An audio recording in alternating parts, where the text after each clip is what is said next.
Okay, so estimation and inference with normal errors. So we have our least squares estimates of the linear regression model, and we know that they have good statistical properties, as we've shown in the last part of the lecture. They are best linear unbiased. Now we want to use the estimates, or the estimators, and their sampling distribution to conduct inference. And to do that, we're going to have to assume that the error term has a normal distribution, and it will become clear in a minute why we have to do that. So to obtain the least squares estimates of alpha and beta, we didn't actually assume any particular probability distribution for the errors. We just assumed they had constant variance. We knew they had a distribution, but we didn't say actually what that distribution was. If instead we assume a conditional normal model, so we're saying yi given x is normally distributed with mean alpha plus beta xi and variance sigma squared, which can also be written yi equals alpha plus beta xi plus the error term ei, where the error terms are normally distributed with mean 0 and variance sigma squared, then we can use that distributional assumption to do two things. First, we can use it to obtain maximum likelihood estimates of the linear model. So if we have a probability density, we can write down a likelihood function, and that's going to let us estimate estimate the linear model not by least squares but by maximum likelihood, and we'll do that in a minute.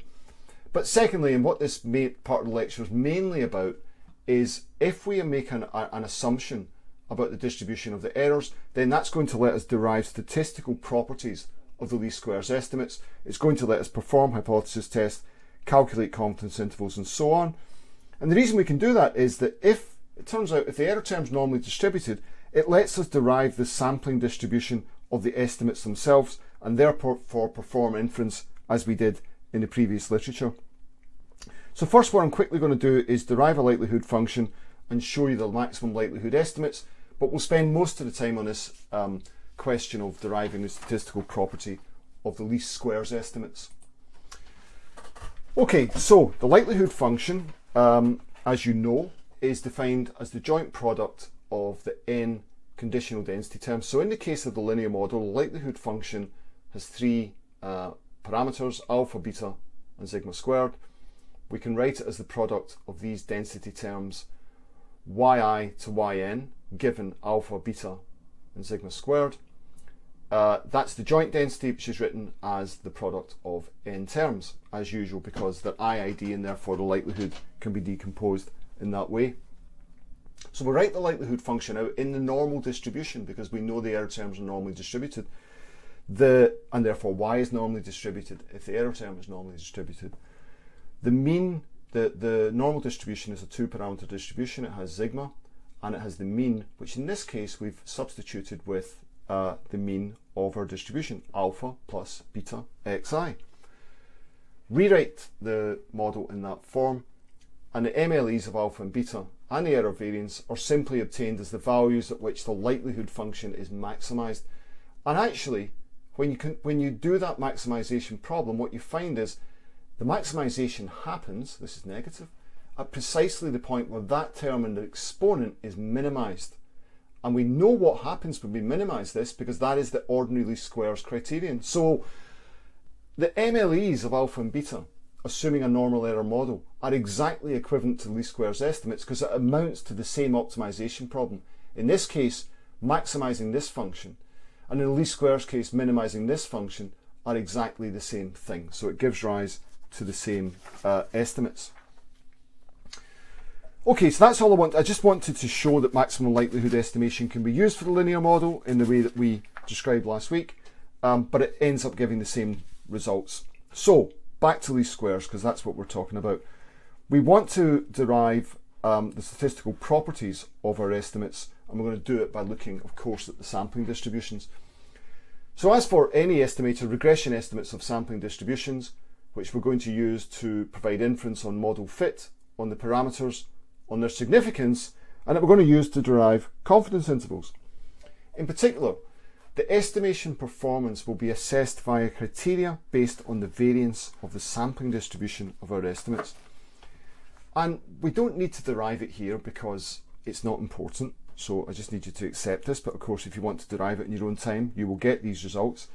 The variance of our estimates alpha and beta can be shown to be given by these expressions here. Sigma squared alpha, the variance of alpha, is equal to this expression here, and sigma squared beta is given by this expression here. Now in this expression, sigma squared is the unknown population error variance. It's the assumption we've made about the variance of the error term in our normal distribution. What does the variances imply? Well, if we look at what the variances are, the expressions that we've got for the variances, first, the variances are inversely proportional to the number of observations. Inversely proportional here and inversely proportional here. And of course this makes sense because as we obtain more information, we get better precision. That's what it's telling us. So that's intuitively appealing that property is there. Secondly, the variances themselves of the estimates are directly proportionate to the variance of the error term. And again, that makes sense because when we have larger error variance, we expect to find lower precision. Larger error variance means there's more unknown. More of the variance in y is explained by the unknown random part of the model than by the systematic part. Secondly, the variances are inversely proportionate to the variance of x, and this is really the same thing. Smaller variance in x results in lower precision because again, error variance is dominating and the variance in x is reducing. Other things being equal, holding things constant, the error variance is, the significance of the error variance is growing. So the sampling distribution is of course a theoretical construct. As we know, we don't actually observe it. However, we can estimate its moments by using the assumption that the error terms are IID normal with variance sigma squared, and that's where this assumption of normality is going to be useful. So to evaluate alpha squared and sigma squared beta, the first thing we have to do is estimate this quantity. And this is done by using the regression residuals. So we take it, we approximate the variance of the error term by the variance of the residuals themselves. And actually that results in an unbiased estimator given by these expressions here. So S squared is equal to n over n minus 2 times the variance of the error term. N minus 2 because of course two parameters have already been estimated in making this calculation, so we have to subtract that from the degrees of freedom, and that can be written in this expression there. So this is our unbiased estimate of sigma squared. We then plug that into the equations that we have above. We plug it in here and we plug it in here, and that allows us to estimate the variance of our estimates. Plugging in, right? So we've got all the information we need. We know this, we know this, we know this. All we need to do is plug in our estimate of the error variance, and that allows us to calculate the variance of our estimates and also their standard errors. Now, standard error is essentially, well, it is the square root of the variance of an estimate. The standard error it's the standard deviation of a sampling distribution. So it's just the square root of these two things, this variance here and this variance here. So that gives us the properties or the moments of our sampling distributions. We know the expectation, which is the estimated parameter values themselves, and we now know the variance or the standard deviation of the sampling distribution, that is the standard error. And we're going to go on to use them. So that's what we're going to do when we turn to hypothesis testing. Now, least squares provides a way of determining the optimal values of the parameters conditioned on the data, and we've seen that. But what we want to do now is assess the performance of the model by testing hypotheses about parameters and actually constructing measures of goodness of fit as the model as a whole to the data. And we're going to focus on 4 diagnostic tests and statistics that are commonly used in regression models and feature in the standard regression model output in R that we use in this course. First, we're going to look at t-statistics and p-values. We covered these in lecture 2. We're going to use these to conduct inference on individual model parameters, that is alpha and beta, and we're also going to use them to construct confidence intervals by inverting the statistics. Secondly, we're going to look at residual standard error. It's the first measure of goodness of fit. Thirdly, we're going to look at a quantity known as R squared, or the coefficient of determination.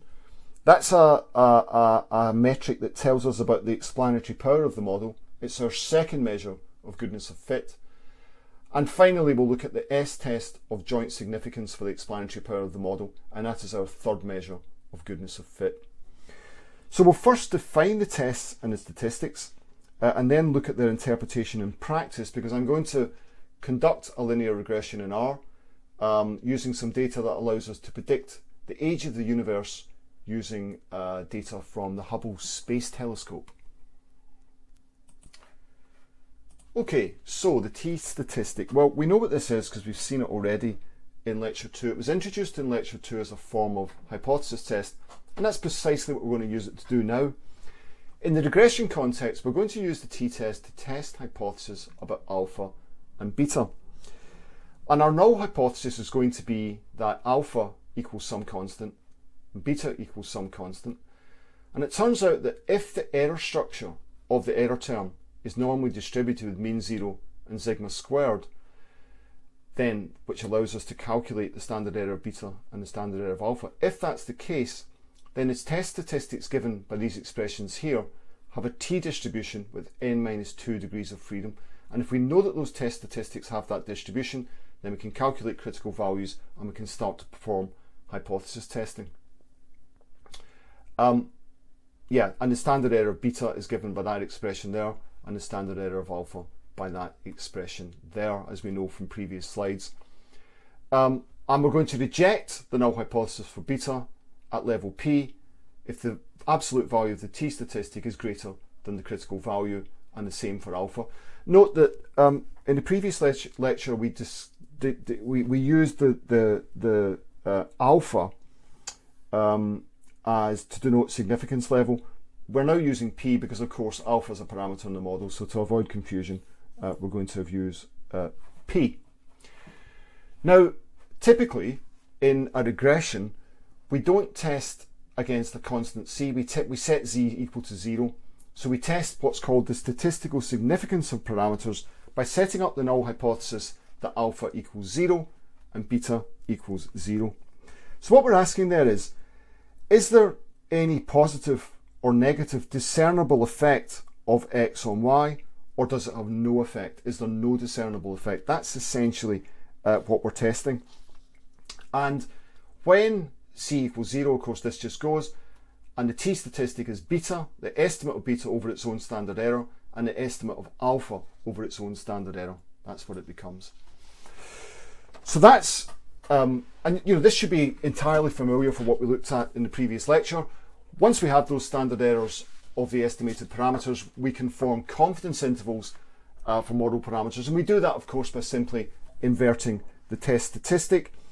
So using the t-statistic, a two-tailed confidence interval at level 101 minus p% are equal to, in the case of alpha, it's the estimate of alpha times the critical value of t times the standard error of the estimate. And in the case of beta, it's estimate of beta times the critical value of t times the standard error of beta. And we could also actually do it for y as a whole. So we could do it for our estimate, the fitted value of y, times the critical value of t, times the standard error of y. We'll be able to test that also. We'll show examples of this in a minute. Okay, I said we're going to form confidence intervals in that way. We talked about this last week, so I can go through this quite quickly. All we're saying with confidence intervals are what hypotheses are compatible with our regression results. So let's focus on beta. What value of parameter beta is consistent with our estimate? So we're going to write any value beta is incompatible with our estimate if that ratio there, okay, which has a t distribution, if that ratio there exceeds the critical value, then it's incompatible. So we can write that in this form as we did last week. This just defines the range of incompatibility. Reverse the inequalities, and that gives us, or allows us to define the region of compatibility. So the set of all b that satisfy this double inequality is the 100 1 minus p% confidence interval. It's as simple as that. That deals with the first measure we wanted to look at in terms of model inference, that is t-statistics and confidence intervals. I now want to turn to the second measure, which is residual standard error. And this is our first measure of goodness of fit. It's very simple. The residual standard error is simply the standard deviation of the residuals from the regression model. So remember, we estimated the variance of the regression residuals is simply the square root of that quantity. It's thus an estimate of the standard deviation of curly E from the true regression function, and it provides a measure of the amount that the response Y deviates from the regression line. So that's the way to think about it. So if residual squared error is small, then that's telling us that our estimate of Y, the fitted value, is very close to the true value, indicating that the model provides a good fit to the data. If the residual standard error is large, then that indicates that our fitted values are large, or far away from the true values of Y, indicating that the model provides a poor fit to the data. Now, residual squared error is of course measured in units of Y. It is therefore an absolute measure of model fit, which requires knowledge about the units of Y for interpretation. So RSE in one model for a different Y can't be compared to a model with for a different Y. It's not comparable in that way. It depends on the units of Y, and for that reason it only makes sense if we think about it in relation to what the units of Y actually are, and we'll do that in our example that we estimate in R. Okay, next measure, or second measure of goodness of fit, is called R squared. This is a very well-known measure, sometimes referred to as the coefficient of determination. And unlike the residual standard error measure, R squared provides a relative rather than absolute measure of goodness of fit, so it is comparable across models. What it measures is, it measures the proportion of variation in the dependent variable that is captured by the model. In other words, it measures explanatory power. How much of the variation in Y has been explained by the model, and it's calculated as the ratio of what's called the model sum of the squares to the total sum of the squares. So we'll just define those terms. The model sum of the squares is defined as this quantity here. We're indexing it by M to denote model. It's the sum of the squares of the systematic fitted part of the model minus the mean. So it's the amount of variation in Y that's captured by the model. The total sum of the squares is defined S subscript T to denote total. Well, that's just the sum of the squares of Y itself. It's Yi minus Y bar. So that's essentially representing the total variation in Y, and it comprises two parts: the model sum of the squares and the residual sum of the squares. So the coefficient of determination then is defined as this proportion of variance associated with the fitted part of the model over the total variation in Y. And it takes a value between 0 and 1, indicating the proportion of variation in Y explained by the systematic part of the model. If it has a value of 1, then the systematic part of the model has explained everything, and there is in fact no error term. It's entirely deterministic. You would not find an R squared value equal to 1.0. You might find it equal to 0.99, but not 1.0. If it equals 0, then none of the variation in Y has been explained by the model, and therefore the model has no ability to say anything about Y of any statistical meaning. Now, the problem with R squared value, unadjusted R squared, is that it will always increase in a multiple regression setting as we add more variables. So if we're in a setting where we've got k independent variables, we've got k x's, then as we add more variables, R squared will always increase. And that's a problem because it's then not representing true explanatory power. It's just representing the fact we've added more data, more variables to the model. So adjusted R squared tries to take account of that. It also produces a value that lies between 0 and 1, but what it does is it effectively penalises for the addition of covariates that do not add explanatory power to the model. So when we have a model with k independent variables, the adjusted R squared value is defined by this expression here. 1 minus the residual sum of squares over n minus k, n minus 1, and this is where the penalisation comes in. Now the residual sum of squares always decreases as the number of variables in the model increases. That always happens. and hence R squared always increases with k, even if additional variables add little or no explanatory power. This quantity here may increase or decrease due to the presence of k in the denominator, and that is what is going to try and adjust or penalise for model complexity. So consequently, the adjusted R squared value attains its highest value when the model has no superfluous independent variables, but only variables that contribute net explanatory power. So it's a simple, kind of fairly minor modification of R squared, but useful in the case of multiple linear regression. Okay, and the third and final measure that I want to talk about for inference, the third one we're going to look at in the context of the linear regression, our third measure of goodness of fit, is also one that's concerned with explanatory power, and it's also one that's relevant for a model in which we have k explanatory variables rather than just one. It's called the f-test, and it's a joint test for the difference of all estimated parameters from 0. So what we're trying to do with this f-test, we're testing a hypothesis for all parameters, and we're saying, has the explanatory power of the model arisen by chance? Or in other words, how likely is it that all estimated parameters are really different than 0? The t-test tells us about each individual parameter being different than 0. We're now got a test to look at all parameters at the same time. And as I said, it's particularly useful in a multiple regression setting. The test is based on the F distribution, which is a distribution that's relevant when we're looking at a ratio of two variances. So for multiple regression, we use the following test statistic with k n minus k plus 1 degrees of freedom to test whether the explanatory power of the model has arisen by chance. So why does the f of this form? Well, the f statistic is going to attain a high value when the residual sum of the squares is small. It's going to attain a high value when the model sum of the squares is large, and it's also going to attain a higher value when the number of covariates is small. So it's awarding, again, it's penalising complexity in a sense, but it's also testing essentially how much of the variance and y is explained by the model itself. Okay, and just a couple of minor points I want to make now before we now go on and look at a practical example of estimation using R. We've looked at model validation, and I want to talk a bit about global versus local model validation.